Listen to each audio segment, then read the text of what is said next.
가족 중에 예수 믿는다는 이유로 가정에서 핍박과 또 갈등을 겪는 경우가 많이 있습니다. 특히 예수 믿는 며느리가 믿지 않는 이렇게 시댁에 시집을 가게 되어지면은 제사에 적극적으로 참여하지 않는다는 그 이유로 미움을 받게 되어지고, 또 시집 가면은 시댁의 가풍을 따라야 되는데 주일날 교회 간다는 이유 때문에 미움을 받게 되는 것이고, 또 세상 사람들이 주일날 계모임하고 또 주일날 이렇게 뭐 등산을 간다든지 이렇게 행사를 할 때에 교회 간다는 이유 때문에 빠지게 될 때 참 많은 오해와 그리고 핍박을 받게 되어집니다. 이런 갈등이 생기는 가장 큰 이유는 무엇일까? 우리나라의 유교 문화와 바로 기독교 문화와의 충돌이다라는 것입니다. 우리나라 역사를 거슬러 올라가 보면은 중국의 유교 사상을 만나게 되는데, 중국의 이 유교는 BC 한 500년경 이 공자가 만든 하나의 이론적인 교훈입니다. 정확하게 이 유교가 우리나라에 언제 이 전례가 되었는지 학자들마다 견해의 차이가 있습니다만은 대개 한 삼국시대에 들어왔다라고 말하고 있고, 그리고 서기한 1300년경 고려시대에 성리학을 받아들이면서 유교가 국가의 정치, 경제, 사회, 문화 모든 영역에서 이제 다스리게 되어졌다라는 것입니다. 그러니까 우리나라의 유교의 역사는 길게는 한 2000년, 짧게는 한 1000년 이상의 그런 역사를 가지고 있습니다. 이렇게 오랫동안 유교 문화권에서 우리가 살다 보니까 약 한 130년 전 1886년 이 기독교가 이제 조선에 들어온 이후로부터 많은 이 유교 문화권과 충돌이 일어나게 되었습니다. 적어도 100년 전에는 예수 믿는다는 이 이유 하나 때문에 가문에서 쫓겨나게 되는 것이고, 그리고 호적을 판다는 그런 얘기도 있게 되는 것이고, 그래서 예수 믿는다는 이유 때문에 엄청난 순환을 당하고 심지어는 이렇게 순교를 당하는 이런 일들도 있게 되었다라는 것입니다. 지금도 유교 문화권에서 아직까지 예수 믿는다는 이유 때문에 참 많은 갈등을 겪고 있는데, 그렇다면 그 이유가 무엇일까? 기독교를 핍박하는 사람은 기독교가 싫다기보다는 내가 아는 것이 유교 문화이다 보니까, 유교 문화에 오랫동안 젖어 있다 보니까 이 유교의 정서와 배치되는 것은 일단 거부 반응이 일어나고 있습니다. 이해를 하기보다는 일단은 내가 받아들이지 못하는 그런 입장이다라는 것입니다. 그렇다면 오늘 우리가 유교 문화권에서 살아가는 우리가 신앙생활을 할 때에 기독교 가치, 즉 기독교 세계관의 그 가치의 우수성과 중요성을 우리가 이해할 때만이 이러한 유교 문화권에서의 여러 가지 갈등과 그리고 오해에서 우리가 극복할 수 있고, 그리고 또 기독교를 수용할 수 있겠다라는 것입니다. 첫째, 유교 문화와 성경적인 교훈을 한번 살펴보면은, 유교하면은 우리가 상식적으로 아는 것이 삼강오륜입니다. 이 삼강은 이것은 강령이고 오륜은 일종의 실천 사항들입니다. 문제는 이 삼강이란 이 내용이 강자가 약자를 좀 억압하는, 복종시키는 바로 상명하복, 바로 이러한 이 사상이 이 삼강 강령입니다. 당시에 힘 있는 자, 권력 있는 자가 그야말로 약한 자들을 이렇게 복종시키는 바로 이러한 내용들이 삼강의 내용이다라는 것입니다. 그래서 오늘날 이 유교의 삼강을 우리가 액면 그대로 받아들이게 되지면은 꼭 기독교가 아니라 할지라도 참 많은 다툼과 그리고 갈등과 분쟁이 일어날 요소가 많이 있다라는 것입니다. 우리가 그 첫째로 부의자강, 아들은 아버지를 섬기는 것이 근본이다. 이게 섬긴다는 게 아니고 복종해야 된다라는 이런 내용입니다. 우리가 이 말을 문자적으로 부모에게 순종하라고 하면은 뭐 별 문제가 없습니다. 그런데 이 내용은 어른이 말을 하면은 복종해야 된다. 어른이 말하면은 그대로 순종이 된다. 어른이 말하는데 토를 단다. 어른이 말하는데 끼어든다. 이러면은 일종의 불효 자식이 되는 것입니다. 그래서 이런 유교 사상이 이렇게 발전하다 보니까 소위 말해서 사대부주의, 소위 배설이나 그리고 어떤 문간이나 양반은 전제군주 통치로서 그래서 자신의 어떤 힘을 통해서 내가 통치 억압하는 것이 정당화되어지는 이런 이데올로기, 이런 이념의 사상이 오랫동안 이렇게 뿌리를 내리게 되었다라는 것입니다. 그렇다면은 이런 부의자강에 대한 성경의 교훈은 무엇일까? 오늘 우리가 읽었던 에베소 6장 1절에서 보면은 자녀들아 너희의 부모를 주 안에서 순종하라 이것이 옳으니라. 아비들아 너희 자녀를 노엽게 하지 말라. 이 낙심할까 함이라. 여기서 노엽게 하지 말라라 이 말은 부모님의 인생, 부모님의 이 종교를 자녀에게 주입시키지 말라, 강요하지 말라라는 것입니다. 부모라는 이유로서 자녀에게 이 부모의 인생을 살도록 강요하게 되어지면은 이것이 바로 가치관의 충돌, 다툼이 일어나게 되어진다라는 것입니다. 자녀는 하나님이 허락하신 독립된 인격체입니다. 그러니까 하나님은 한 사람 한 사람에게 하나님의 놀라운 섭리와 계획이 있습니다. 소위 말해서 꿈과 비전을 주셨습니다. 하나님이 나라는 사람을 이 땅에 태어나게 하실 때는 나를 통해서 하나님이 하실 일이 있다는 것이죠. 그런데 우리가 유교 사상을 그대로 받아들이게 되지면은 부모님의 이 가르침을 그대로 우리가 답습하게 되지면은 부모님의 인생을 연장선상에서 내가 살게 되어지는, 즉 하나님의 뜻이 이렇게 소멸되지는 바로 이런 부분이 나타날 수 있다라는 것입니다.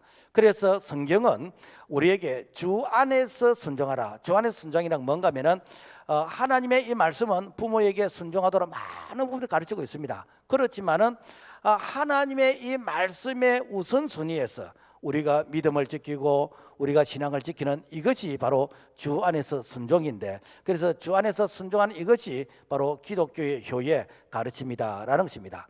그 다음에 또 두 번째는 군의신강, 신하는 임금을 섬기는 것이 근본이다. 그래서 신하가 임금을 섬기는 것은 이것은 절대적으로 해야 되는 것입니다. 그런데 문제는 이 임금이 자신의 어떤 힘과 권력을 이용해서 이것을 약자에게 복종을 강요하게 되지면은 소위 말해서 이것이 이제는 독재가 되어집니다. 그래서 전제군주주의가 되어지는데, 그래서 이 군주가 힘없는 백성을 이렇게 억압하게 되어지면은 이것이 이제는 이 독재의 통치가 만들어지는 겁니다.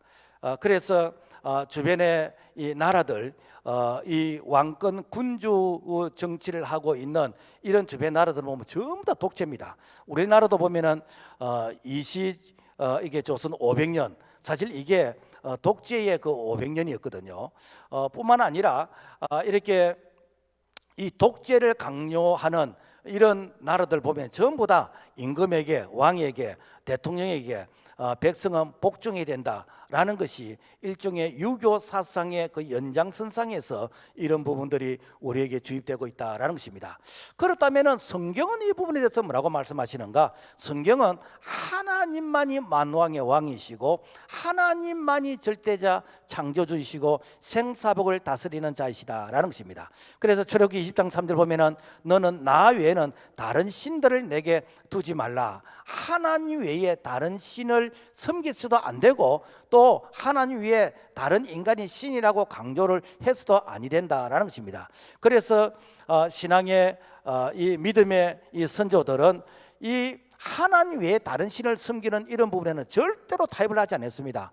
우리가 다니엘서의 다니엘을 보면은 느부갓네살 왕이 이렇게 신상에 절하지 않으면은 풀무불에 사자굴 속에 집어넣겠다 할지라도 하나님이 건져내시겠지만은 그리 아니한다 할지라도 나는 절대 절대로 나는 우상에게 절하지 않겠습니다 라고 하면서 끝까지 믿음을 지킨 자들이 바로 다니엘입니다. 뿐만 아니라 우리가 일제강점기 시대에 일본 사람들이 조선을 이게 한일 합방하면서 이 정신적으로 빨리 합방이 안 되니까, 그래서 이 기독교의 10계명, 1계명, 2계명, 나 외에 다른 신을 섬기지 말고 그게 절하지 말라라고 하는 이 계명 때문에 이 기독교인들이 일본의 통치에 협조를 안 하는 것이에요. 그래서 일본 신사에 이렇게 참배하도록 절하도록 강요를 하는데 많은 분들이 생명의 위협을 느껴서 참배했습니다. 그러나 끝까지 우리는 순교를 한다 할지라도 우리는 참배할 수 없습니다 라고 하면서 참배를 거절하면서 옥고를 치르면서 이렇게 순교를 이렇게 자원했던 바로 그 신앙의 선배들이 오늘 우리 교단의 선배들이고, 바로 이러한 훌륭한 분들이 있었기 때문에 오늘의 오염되지 아니한 바로 이런 신앙 그리고 또 믿음을 우리가 지킬 수 있다라는 것입니다. 지금 북한의 지하교회 성도들은 그들은 목숨 걸고 예배를 드립니다. 그러니까 이 북한의 지하교회 성도들이 한 20만 정도 있는데, 통계에 의하면은, 근데 이분들은 예배를 드릴 때에 망을 보고, 그리고 혹시 이 찬송 소리나 기도 소리가 밖에 퍼져나갈까 싶어서 그들이 가슴을 졸이면서, 그것도 예배 장소가 정해지는 것이 아니고 수시로 옮기면서, 왜냐하면 이게 들키면은 바로 사형이거든요. 그러니까 그들이 드리는 이 예배는 목숨을 담보로 해서 예배를 드리는 것입니다. 이것이 바로 북한에서 지하교회 성도들이 예배를 지키는 모습인데, 그런데 이 북한은 김일성 이 사상을 이렇게 아주 이 신으로서 강요하는, 그래서 북한은 거대한 종교 집단입니다. 김일성을 이렇게 신으로 섬기는데, 그래서 우리가 북한 사람들 이게 TV 보면은 이 가슴에 배지를 달고 있습니다. 김일성 배지. 이거는 김일성이가 지금도 우리 가슴 속에 뛰고 있다라는 바로 그러한 신념을 심어주면서 바로 지금도 김일성이는 죽었지만 살아있다라고 말하는, 이것이 하나의 종교 집단인 것입니다. 그래서 이러한 종교 집단을 남한에서도 이것을 이렇게 인정하고 그리고 참여하는 자를 갖다가 주사파라고 그럽니다. 그러니까 주체 사상을 신봉하는 이런 자들, 이것은 죽은 김일성의 사상을 이 남한에서도 이렇게 숭배하고 있는 바로 이런 사상이다라는 것입니다. 성경은 이런 부분에 대해서 뭐라고 말씀하시는가? 신명기 4장 15절 보면은, 보라 내가 오늘 생명과 복과 사망과 화를 너 앞에 두었나니 내 하나님이 여호와를 사랑하고 그 모든 길로 행하며 그 명령과 규례와 법도를 지키라. 그리하면 내게 복을 주실 것임이라. 그래서 복을 주시는 분이 누구신가? 하나님이시란 거예요. 그래서 하나님의 명령, 즉 말씀, 법규를 지키면은 하나님께서, 즉 내가 내게 복을 주겠다라는 것입니다. 그러므로 오늘 우리가 사람이 신이 아니고 왕이 신이 아니고 하나님이 만왕의 왕이시고 하나님께서 생사복을 다스리시는 분이기 때문에 우리는 하나님 그분의 말씀에 순종하는 것이 우리가 참된 복이고 그리고 지혜로운 자인 줄로 믿습니다. 뿐만 아니라 부의부강, 이는 아내는 남편을 섬기는 것이 근본이다라는 것입니다. 그래서 아내는 남편을 섬기는 것이 가정의 질서를 위해서 이 남편이 아내의 머리가 되지고 가정의 대표자가 되는 거, 이거는 맞습니다. 맞지만은, 그러나 남편이 가부장주의로서, 그래서 강한 힘과 어떤 그 권력 같은 그런 어떤 힘을 가지고 가족을 이렇게 통치하고 이렇게 지배하는 바로 이러한 부분은 가족을 이렇게 고통스럽게 만드는, 이 가족을 힘들게 만드는 바로 이런 요소이다라는 것입니다. 그래서 오늘날 가부장주의로서 이렇게 아버지가 그리고 이 남편이 이 자녀들을 가르치면은요, 요즘 아이들은 집에 있을 아이가 없습니다. 숨을 못 쉬겠다 하면서 이렇게 뭐 꼰대라 그러면서 집에서 부모님의 이런 가르침을 받을 사람이 없습니다. 그런데 사실 우리가 유교 문화권에 오랫동안 젖어 있다 보니까 이런 것들을 당연한 것이라고 받아들이다 보니까 오늘날 이 동남아 17개국을 대상해서 부모님을 공경하고 스승을 존경하는 이런 설문조사를 했더니 우리나라 대한민국 이 아이들이 17개국 중에서 가장 꼴찌를 보이더라는 거. 뭔가 사실은 겉으로는 이해하지만 속으로는 노, 아니요라고 하는 이것이 오늘날 우리의 소위 말해서 유교의 효의 그런 현주소이다라는 것입니다. 그렇다면은 성경은 이런 부분에 대해서 뭐라고 말씀하시는가? 부부는 한 몸이라 그랬어요. 창세기 2장 24절 이러므로 남자가 부모를 떠나 그의 아내와 합하여 둘이 한 몸을 이룰지니라. 그 부부는 한 몸이라는 것이죠. 그러니까 여러분요, 우리가 이빨이 아프면 이빨만 아픕니까? 몸 전체가 불편하잖아요. 그래서 가족 중에 아내가 아픈 것은 남편이 아픈 것이고 이것이 바로 한 몸이기 때문에 함께 고통을 느끼는 부분이다라는 것입니다. 그래서 아내를 귀히 여기라고 했습니다. 베드로전서 3장 7절 남편들아 너희 아내와 동거하고 그를 더 연약한 그릇이요 또 생명의 은혜를 함께 이을 받을 자로 알아 귀히 여기라. 이는 너희의 기도가 막히지 아니하게 하라 함이라. 그래서 부부가 사이가 안 좋으면 되는가? 가정에 평화가 없는 것은 말할 것도 없고 기도가 막힌다. 왜 그런가? 이 성령 하나님께서 이 교통하지 않기 때문에 바로 이 가정의 이 불화가 가정의 전체에 그야말로 이 소통을 단절하는 것이다 라는 것입니다. 그러므로 우리가 오랫동안 1000년 이상 어쩌면 2000년 동안 우리나라가 유교 문화권에서 살다 보니까 이렇게 아버지가 이렇게 강요하는 것이 당연하고 또 이렇게 왕이 독재하는 것이 당연하고 또 남편이 이렇게 폭행을 하는 것이 어쩌면은 당연한 것처럼 느껴지면서 살아왔다면은 오늘 이것은 우리에게 불행의 요소인 것이고 바로 이런 부분들은 시대에 맞춰서 아니 시대가 아니라 할지라도 이런 것들은 고쳐야 된다라는 것입니다.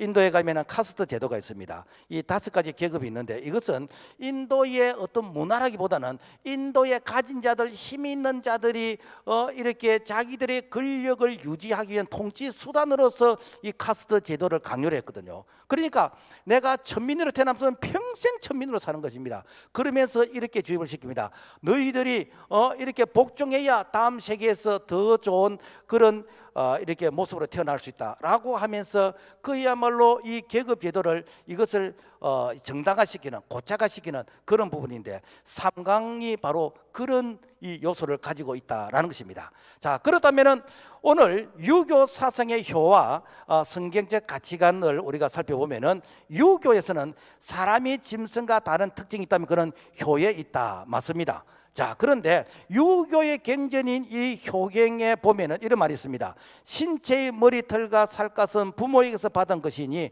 감히 손상하지 아니함이 효도의 시작이고 또 입신 출시하여 도를 행하여 후세의 이름을 드날려 부모를 드러내는 것이 효도의 마침이니 라고 말씀하고 있습니다. 그래서 유교에서는 부모님이 몸과 생명을 주신 원천자로서 이렇게 부모님이 주신 이 몸을 그대로 보존한 것이 효이고 그리고 영원히 섬기는 것이 이렇게 효의 실천이다라고 하고 있습니다.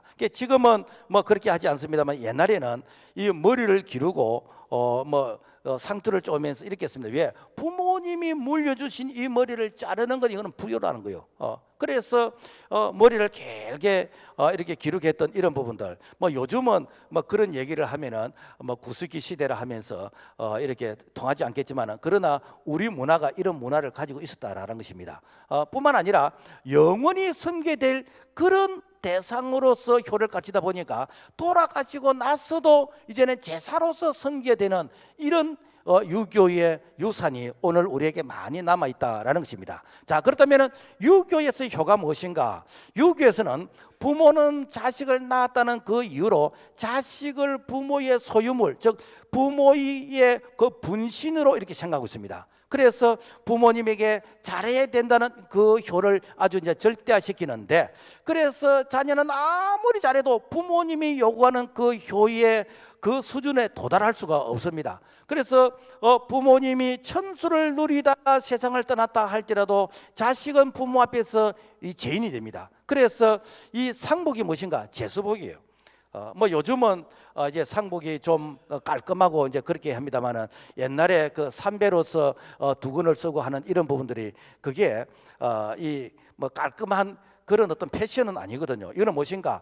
부모의 죽음 앞에서 나는 죄인입니다라는 그 이런 표시가 무엇인가? 그게 이게 상복이었다라는 것입니다.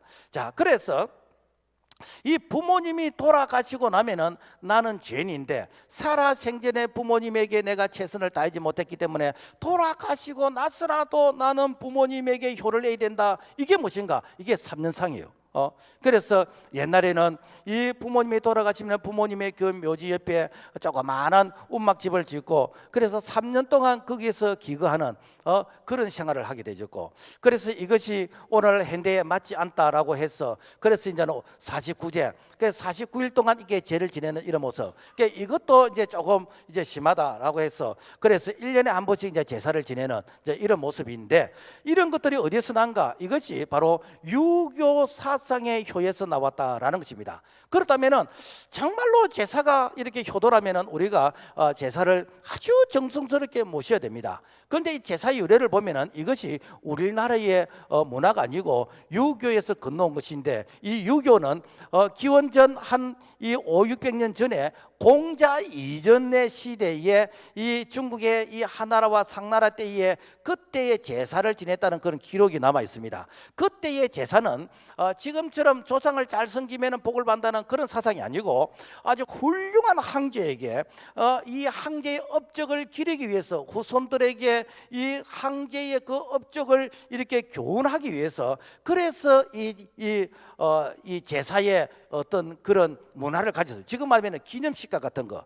그러다 보니까 이 또 왕이 나도 훌륭한 왕인데 너희들이 나를 기념해달라 이렇게 해가지고 이것이 점점점 이렇게 그 제사의 형식을 갖추게 되었습니다. 그러니까 우리나라는 삼국시대에 들어오고 고려 시대에 이제는 왕에게만 제사를 지내게 하다가 조선 시대에 와서는 태조가 이 제사들을 이렇게 평민에게 건장을 하게 됐습니다. 그래서 처음에는 이 제사가 이 귀찮고 부담스러워서 이런 부분들을 이렇게 평민들이 수용을 하지 않았는데 이것이 이제 점점점 제사를 지나는 그 이렇게 조상은 훌륭한 부모이다. 그래서 우리 부모님이 훌륭하다는 것을 후손들에게 알리기 위해서 그래서 이 제사를 점점점 건장하게 되었고 자랑스럽게 생각하고, 그러니까 오늘날에 와서는 이 제사가 이제는 종교로서 자리를 잡았어. 그래서 부모님에게 제사를 잘 지내면 후손들이 복을 받는다라는 이런 종교에까지 자리를 잡게 되었습니다. 자, 정말로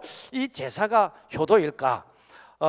우리게 이제 이 장례 이게 그 문화를 이렇게 살펴보면은 이렇게 죽은 그 시신 에게 이제 수의를 이제 입히는데, 그게 이제 장의사가 이게 이제 권합니다.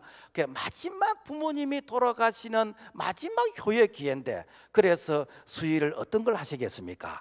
중국산은 이렇게 뭐 싼 게 이게 30만 원이고 국산은 뭐 좋은 것은 100만 원인데 마지막 효도의 기회를 이렇게 실천하는데, 그래 마지막 효도라 그러면은 그 자리에서 그야말로 몇십만 원에서 몇백만 원이 오르게 되는 겁니다. 사실은 그 마지막 수의를 해도 실질적으로 하장하게 되지면은 그게 수의가 뭐 하루 이틀밖에 이제 그 입지를 못하는 거죠. 어쨌든 그 마지막 효도의 기회라는 그 이유 때문에 이게 수의가 이제 몇백만 원 오르게 됩니다. 여러분, 틀린 것은 아니지만은 그렇게 할 효성이 있었다면은 그 부모님이 살아 계실 때에 내가 사철에 내가 옷 한 벌 해드리면은 여러분요 효자 났다고 아마 상을 받을 것입니다. 뿐만 아니라 죽은 시신을 운반하는 이 온건차, 이 캐딜락 이 고급 승용차, 여기에서 이제 그 장지까지 모시잖아요. 그것도 하장터까지 모시면은 길어봐야 뭐 김해 같은 경우에는 한 2, 30분인데 그 2, 30분에 그 이렇게 그 캐딜락 그 승용차에 모시는 이런 정성을 이렇게 효로서 실천한다면은 살아생전에 부모님 모시고 이렇게 여행 한번 시키더니 그게 훨씬 더 효의 가치가 있지 않겠는가? 돌아가시고 나서 그 제사상에서 떡과 고기와 산의 진미를 이렇게 쌓아놓고 제사상을 그 정성을 다하는 그 정성의 이 100분의 1이라도 살아 계실 때에 맞이는 음식을 이렇게 대접하고 살아 계실 때 이렇게 외식이라 한번 시켜드리는 이것이 효가 아닐까. 죽은 이게 제삿날 그때에 내가 월차 내서 비행기 타고 내가 KT 타고 내가 와서 이 제사상에서 정성을 다하는 그런 정성이 있다면 살아 계실 때에 내가 월차 한 번이라 내서 이렇게 참 음식 대접하는 이것이 훨씬 더 효도 아닐까. 그렇다면 돌아가시고 나서 내가 이렇게 효자인 것처럼 최선을 다하는 그런 정성 누구 보라고 하는 겁니까? 나를 위해서 하는 겁니까? 형제들 보라고, 이웃 사람들 보라고, 내가 이만큼 효자라는 것을 이웃 사람들 보라고 하는, 만약에 이런 마음이 있다면 그는 위선 아닙니까? 이것은 진정한 효가 아니지요. 그래서 만약에 죽은 조상이 돌아와서 이렇게 음식을 드신다면 당연히 그렇게 해야 되지요. 더 많이 해야 되지요. 1년에 한 번 하지 말고 어쩌면 매일 드려야 됩니다. 그런데 실제로 돌아가신 조상이 오셔서 음식을 싹 다 드시고 간다면 아까워서 다 처리지도 않을 겁니다. 이것이 오늘날 유교 문화가 남긴 우리에게 이 효의 위선적인 이런 요소가 많이 남아있다라는 것입니다. 자, 그래서 기독교인은 이 제사에 대해서는 별로 관심이 없습니다. 왜 그런가? 사람이 죽으면은 그 영혼이 공중에 떠돌아다니다가 제삿날 돌아오고 그런 법이 없어요. 사람이 죽으면은 영혼과 육체가 바로 분리가 되어집니다. 그래서 천국과 지옥으로 심판을 받게 되어지는데, 히브리서 9장 27절 말씀 보면은 한 번 죽는 것은 사람에게 정하신 것이요 그 후에는 심판이 있으리니. 그래서 예수 믿으면 천국 가는 것입니다. 예수 믿으면 천국 가는 것이기 때문에, 그래서 천국과 지옥으로 나누어지기 때문에 돌아가시고 나서 제삿날 이게 찾아오고, 요즘 같은 이런 경우에 자꾸 이사 가기 때문에 여러분요, 죽은 영혼이 이렇게 GPS가 없으면요 정말 찾기도 정말 힘든 그런 시대입니다. 자, 제삿날 죽은 조상이 찾아온다는 이거는 거짓말입니다. 죽은 조상에게 제사를 지내는 것은 성경은 귀신에게 하는 것이라 그랬어요. 그래서 고린도서 10장 20절 말씀 보면은 대저 이방인의 제사하는 것은 귀신에게 하는 것이요 하나님께 제사하는 것이 아니니 나는 너희가 귀신과 교제하는 자 되기를 원치 아니하노라 라고 말씀하고 있습니다. 그래서 기독교의 효는 돌아가시고 나서 그때에 내가 최선을 다하는 그 정성의 100분의 1을 살아생전에 다하라 라는 것이 기독교에 가르치는 효이다라는 것입니다. 우리 교회가 처음 시작될 때 이 장류에서 장류 노인대학을 했습니다. 그래서 약 한 4년 반 정도 했는데, 그때에 많은 노인들이 목요일날 이제 교회 와서, 그래서 비나리는 호남선, 그 다음에 유행가 이런 것도 부르고 포크 댄스도 하고 그때 그리 했습니다. 그래서 그 노인들, 교회는 안 다니지만은 그 노인들에게 물어봤어요. 돌아가시고 나서 제사를 위해서 최선을 다하는 게 좋겠습니까? 그 제사상의 그 정성을 살아 계실 때 다하면 좋겠습니까? 100% 살아있을 때 했으면 좋겠대요. 내 죽고 나서 제사는 안 지내도 괜찮으니까 그 정성에 살아있을 때 잘했으면 좋겠다. 이게 사실은 예수를 안 믿는 노인들이라도 그렇게 얘기를 했습니다. 여러분, 그래서 기독교의 최고의 효는 무엇인가? 살아 계실 때 부모님에게 최선을 다하는 것이 효이고, 더 큰 효는 무엇인가? 살아 계실 때 부모님에게 예수 믿게 해서 영원한 천국에서 영생의 복날 누리게 하는 것, 이것이 최고의 효라는 것입니다. 그래서 마태복음 16장 26절 말씀 보면은 사람이 만일 온 천하를 얻고도 제 목숨을 잃으면 무엇이 유익하여 사람이 무엇을 주고 제 목숨을 바꾸겠느냐. 그래서 살아 계실 때에 부모님에게 예수 믿도록 내가 수단과 방법을 가리지 않고 최선을 다해서 복음을 전해서, 그래서 부모님이 예수 믿고 천국 가게 하시는 것이 최고의 효인 것이고, 그리고 제사상에 드릴 그 정성에 내가 10분의 1, 100분의 1이라도 살아계실 때 다는 이것이 진정한 기독교의 효인 줄로 믿습니다. 그 다음에 유교의 효는 부모를 모시고 사는 것이 효입니다. 그래서 유교에서는 부모의 권위에 복종하고 따르는 것이 일생 동안 지속되어야 된다라고 생각하고 있습니다. 그래서 결혼한 자녀라도 부모님의 지도와 통치 안에서 머물러 살아야 된다라고 생각하는 거예요. 그래서 과거에 유교적인 그런 문화권 가운데서는 이렇게 자녀가 결혼하게 되면 3년 동안은 부모가 데리고 있어야 된다. 부모의 통치와 다스림 가운데서 이 시댁의 어떤 문화를 가르쳐야 된다라고 하면서, 그래서 이렇게 이 아들이 뭐 저 멀리 이렇게 직장 생활 한다 할 때도 몇 년이나 3년 동안 데리고 있는 그런 이렇게 모습으로 살았고, 지금도 그리 하는 데가 가끔 아니겠습니까? 그래서 유교의 효는 이 수직적인 상하의 종적인 이런 가족 체계입니다. 그러다 보니까 한 집에서 그야말로 이게 부모님, 그리고 시아버지, 그리고 시누, 시동생 한 집에서 한 집에서 같이 사는 이런 걸 갖다가 이걸 갖다가 어떤 행복의 어떤 그 유교의 그 아름다운 그런 가정으로서 이렇게 자랑하는 거예요. 물론 과거에 이렇게 농경 시대에, 그래서 농사를 짓는 이런 때는 가족이 많아야 이 농사 짓는 데 도움이 되니까, 그래서 가족이 많은 것은 좋지만은, 그러나 한 집에서 산다는 이것은요, 좋은 사람도 있겠지만은 며느리 입장에서는 엄청난 그야말로 부담인 것이고 이것이 고통인 것입니다. 그래서 우리나라의 어머니들은, 며느리는 한이 많은 그러한 참 이렇게 시집살이를 해왔어요. 자, 그렇다면은 성경은 이런 부분에 대해서 뭐라고 말씀하고 있는가? 성경은 결혼하면은 부모를 떠나라고 말씀하고 있습니다. 창세기 2장 24절, 이러므로 남자가 부모를 떠나 그 아내와 합하여 둘이 한 몸이 될지라. 그래서 결혼이란 것은 또 하나의 새 가정을 이루는 것입니다.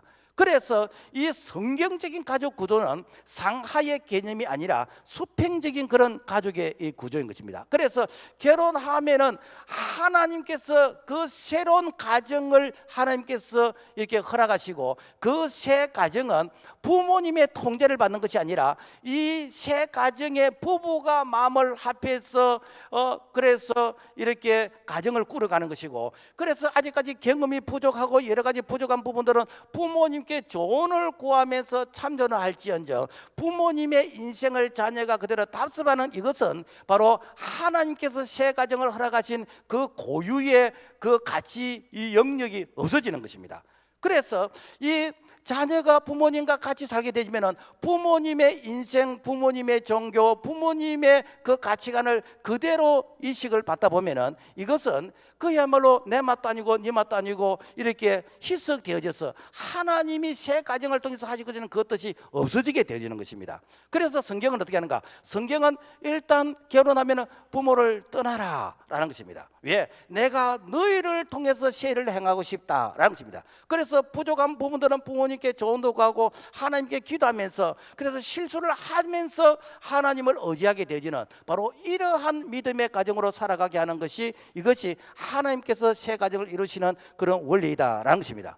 그러면 어떤 분이 이런 얘기를 할 겁니다. 목사님, 그래 이제 부모님이 연로하시고 이렇게 몸이 불편하시면은 그래도 떠나야 됩니까? 그래서 일단 떠나는 것은 기본인데, 그러면 어떻게 하는가? 요즘 같이 아파트 문화일 경우에는 내가 이렇게 5층에 살면은 부모님을 1, 2, 3층에 살게 하시든지 아니면 뭐 7, 8층에 살게 하시든지, 그래서 일단 부모님을 내가 가까이 모시게 하는, 나중에 정말 이렇게 몸이 불편하시면은 내가 부모님 가정에 들어가는 게 아니라 부모님을 모시고 와서 우리 가정에서 사시는, 요즘은 또 뭐 이게 복지 이런 시설이 잘 됐으니까 이게 활용하면 될 것이고, 자 이렇게 해서 그래서 새 가정을 하나님께서 이렇게 그 새 가정의 고유한 그런 하나님의 섭리와 뜻이 희석되지 않기를 원하는 것이 하나님의 섭리와 뜻이다라는 것입니다.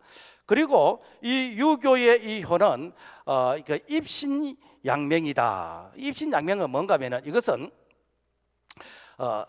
이 자녀가 사회적으로 인정을 받고 출세를 하고 그래서 이름을 날리게 되어지면은 부모님을 기쁘시게 하는 것이다. 부모님을 영광스럽게 하는 것이다. 그래서 자녀가 잘 되는 것은 부모님을 기쁘시게 하기 위해서 자녀가 잘 돼야 된다라는 것입니다. 우리가 가끔 이렇게 학교에서 전교에 1, 2등 하는 이런 아이가 이렇게 유서를 쓰면서 엄마 미안해 라고 하면서 이렇게 그 세상을 이렇게 포기하는 이런 경우를 가끔 뉴스에 보게 됩니다. 왜 그런가?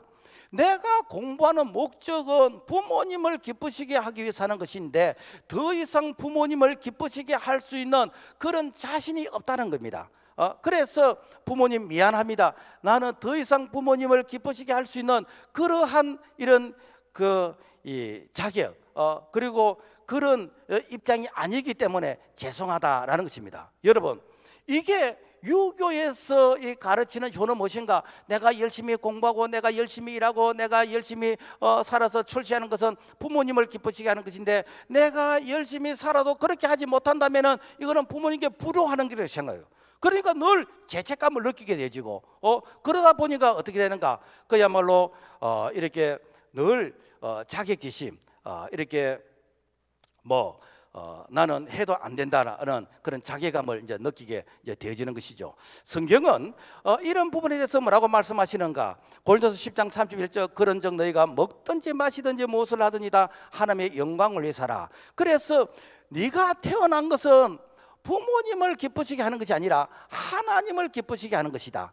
하나님을 기쁘시게 한다는 것인가? 이것은 내가 공부해서 내가 출세해서 그래서 내 가족을 기쁘게 하는 것이 아니라, 이것은 하나님의 나라를 위해서, 이웃을 위해서, 더 크게는 이렇게 이 나라와 민족을 위한 그러한 마인드가 무엇인가? 이것이 하나님의 뜻이다라는 것입니다. 그래서 세상에서는 공부하면 니 좋지 남 좋나, 그래서 공부하는 것이 결국에는 나를 위해서, 가족을 위한 그런 어떤 이 스케일, 이 영역에 한정되어 있다면은, 하나님께서는 무엇인가? 네가 공부해서 이웃을 섬기고 남을 섬기고 그리고 하나님의 나라를 확장하는 이 일에 쓰임 받아야 된다라는 것이, 이것이 하나님의 그런 뜻이라는 것이죠.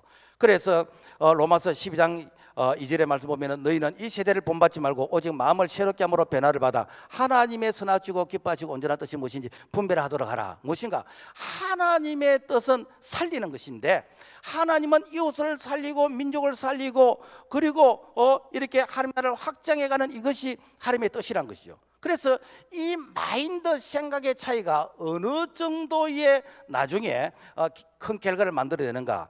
그 유태인들의 어머니는 이 자녀가 공부를 안 하고 자녀가 좀 이렇게 뺀질을 하면은 막 뭘 할 때, 네가 이렇게 공부를 안 해서 어떻게 네가 이웃을 섬길 수 있겠냐? 네가 이렇게 공부를 안 해서 어떻게 네가 민족을 위해서 일할 수 있겠냐? 그래서 공부 안 하는 것이 이웃과 민족을 섬길 수 있는 그런 기회, 그런 자격을 네가 포기하는 것이다 라는 그런 말로서 충고를 하는 거예요. 그러니까 우리 어머니들은 어떻게 하는가?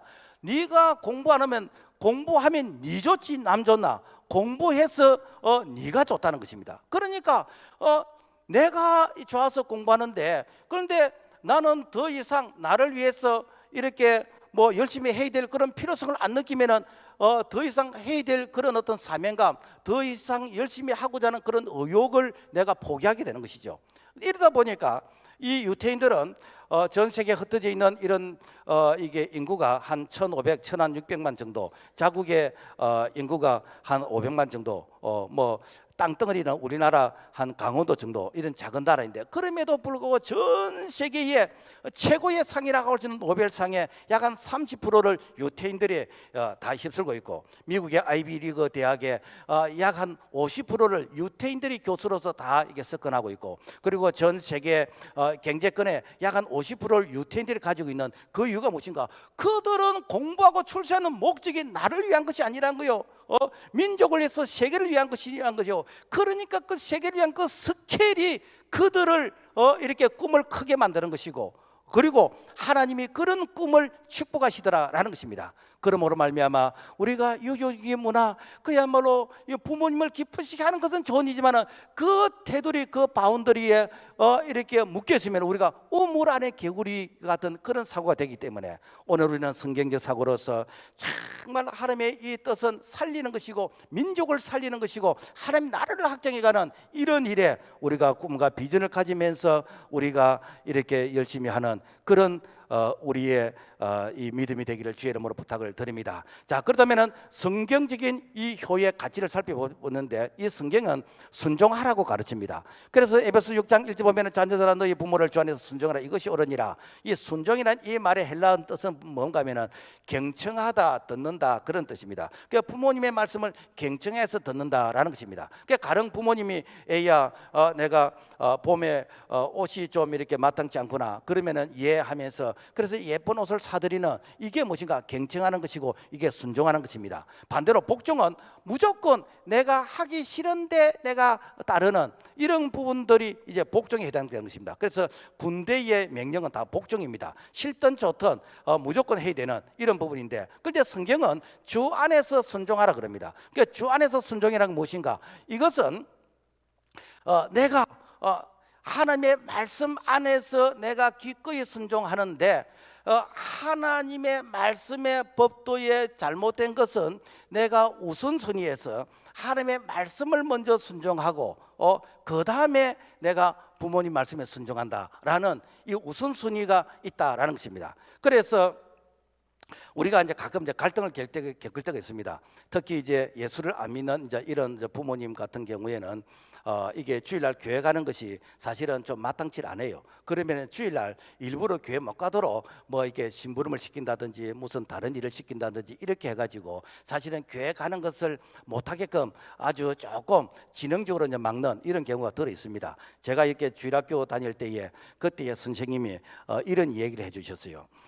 이 아이가 주일날 되면 교회를 가는 거예요. 그런데 부모님이 이게 못 가게 하려 그러니까 이 아이하고 이게 다투게 되는 것이고, 그래서 주일날 뭔가 일을 시키는 거예요. 일을. 그래서 일을 시키는데 이 일을 다 하고 교회 가라는 것입니다. 근데 그 일은 다 하려고 하면은 교회를 못 가는 거예요. 왜? 그게 이 교회 뭐 아이들은 9시에 교회 가야 되잖아. 그러면 9시 안에 그 일을 마칠 수 있는 그런 양이 아니에요. 무슨 일인가? 이 가을일 때면은 고추밭에 고추를 이제 다 이게 따고 그 고추대가 남아 있는 거예요. 그 고추대를 이제 뽑아야 그 다음에 이제 또 봄에 농사도 짓고 이제 할 것인데, 그래서 이 고추대를 뽑아서 이걸 이제 뭐 하목 땔감으로도 쓰고 하는데 그걸 꼭 주일날 뽑아라는 거예요. 그런데 이 아이가 주일날 교회는 가고 싶어.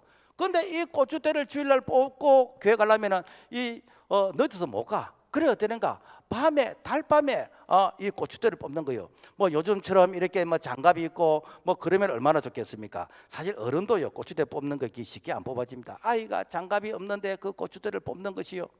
그 고추대를 뽑다 보니까 이게 손이 터게 되는 것이고 물집이 생기게 되는 것이고 그래서 이제 물집이 이제 터지니까 거기에서 이제 피가 나오는 것이고, 그래서 그 달밤에 밤새도록 고추대를 다 뽑았어. 그리고 이제 주일날 이제 아이가 교회를 가는 거예요. 그럼 이제 야단을 칩니다. 이놈의 자식 고추대도 안 뽑고 교회 간다고.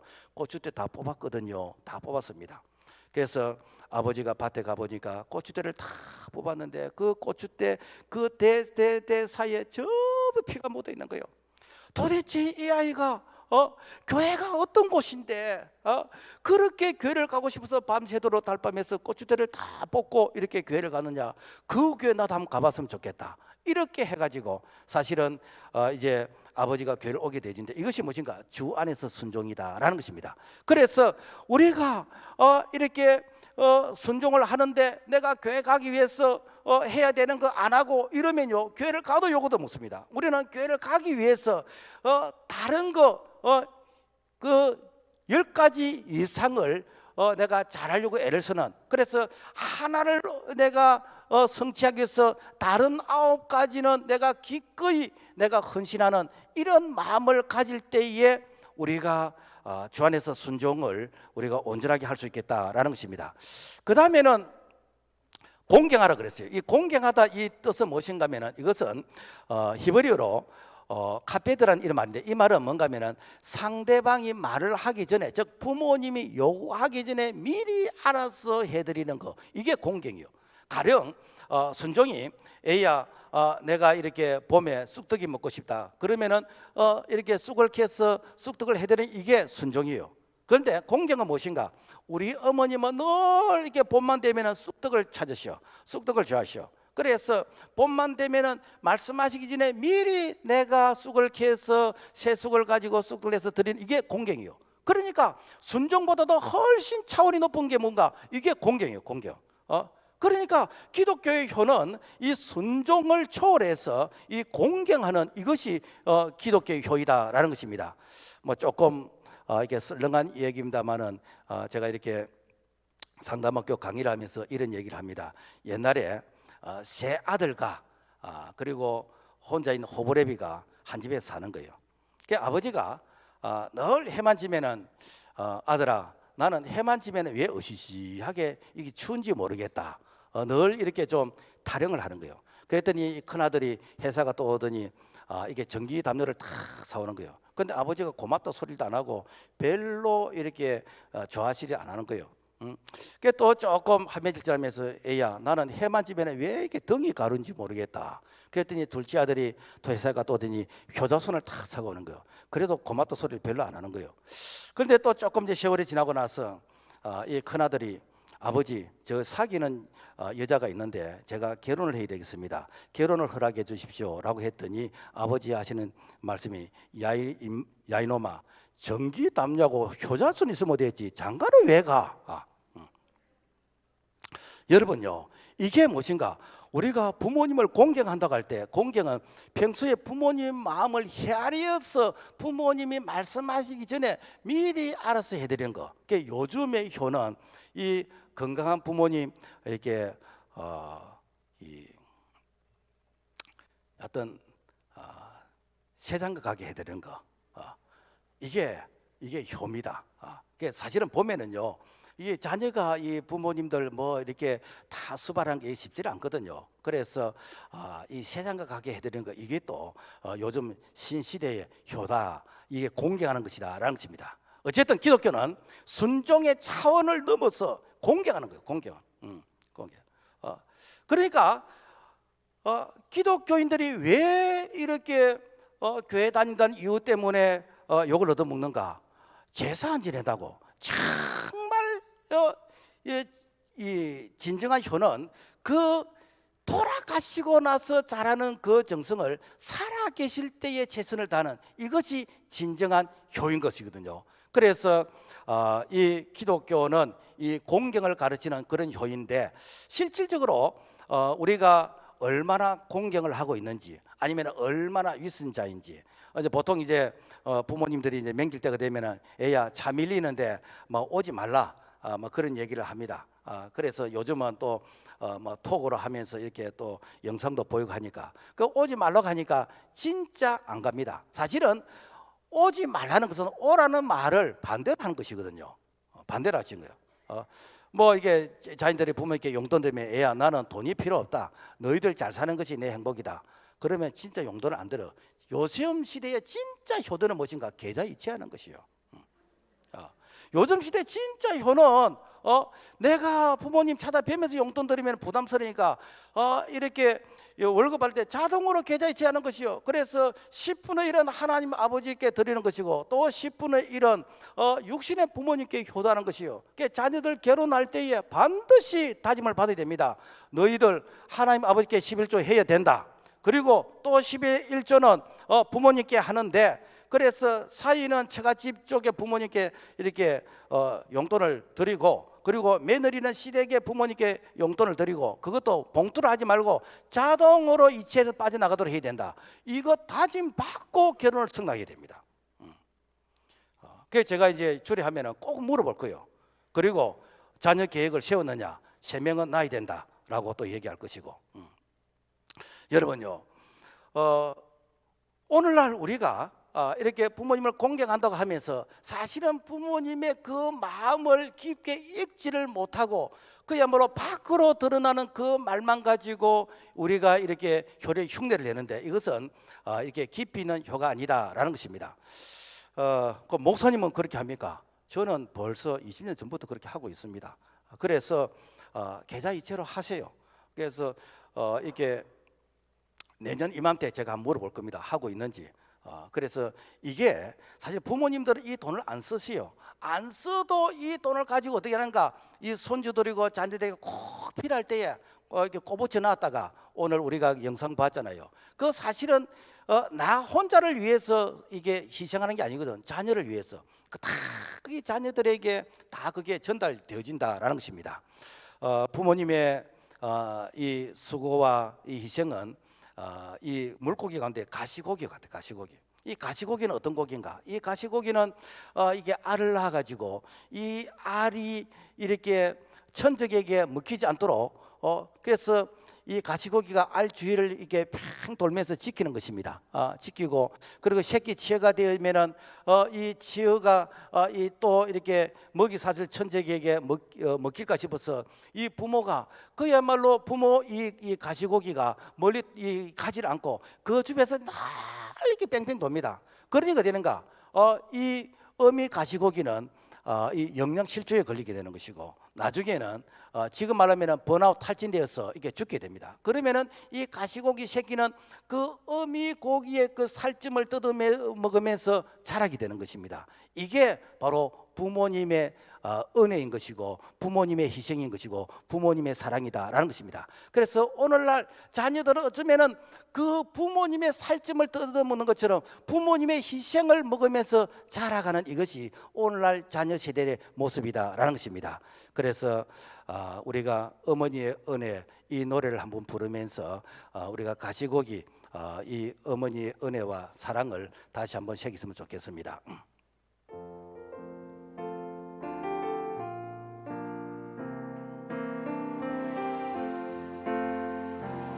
나 실제 괴로움 다 잊으시고